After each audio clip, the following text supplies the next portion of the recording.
Testing 1 2 3. Testing. Testing 1 2 3. Testing. When Pinpoint Earthquake Newsletter was first started in 1992, our idea was to have a list based on alternative methods of earthquake prediction that included all alternatives. The only time we seem to get into arguments are when something happens about global warming versus ice age or some sort of religious activities. A lot of times they can upset one group of religious people and another gets upset if I calm it all down. So we try and keep religion out of it when it gets just a little bit too far overboard. We don't want to be overzealous. We did study, and Dr. John Dobson was doing research on magnetite, but it had nothing to do with earthquakes nor magnetite pooling in the human body.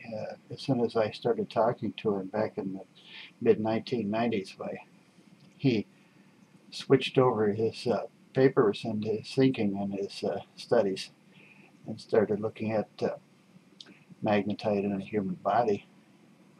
And it's possible that it might pick up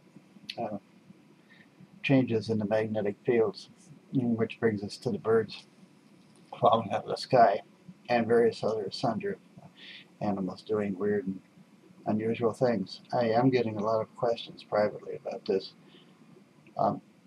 This is related to earthquake prediction, and it's an indirect, direct sort of way.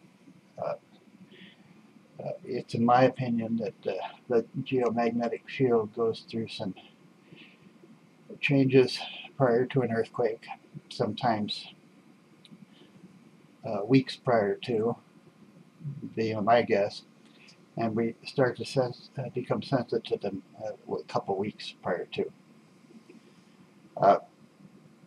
I suspect that birds and certain mammals, ocean mammals, are much more sensitive because their magnetic node is located closer to the hypothalamus, and ours is located closer to our adrenal gland. The adrenal gland is the cause of fight or flight, which can cause anxiety, neurosis, agoraphobia, things like that.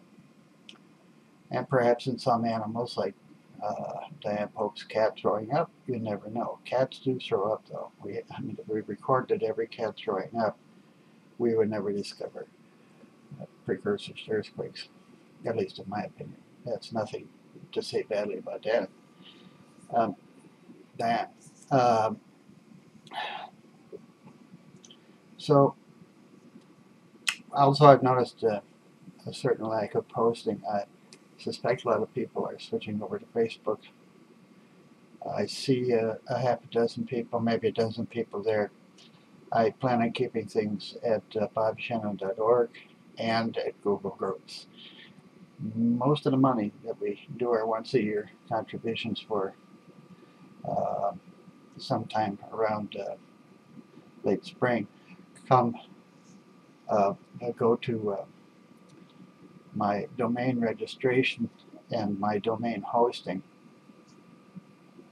and we can do all sorts of things there.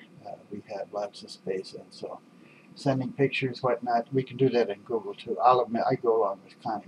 There's a lot of things we can do with Google, but Google has not been a player with me for as long as my domain registrar.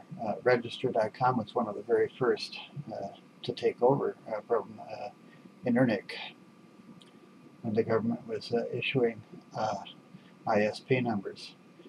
They were among the first trusted, and they are J.D. Power's associates, so they're well recognized.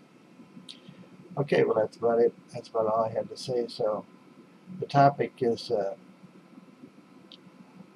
open for discussion, but generally speaking, earth changes that relate to earthquakes indirectly are on topic. That's the point I wanted to make. Thanks much. Bob Shannon, Channel 8, Pinpoint.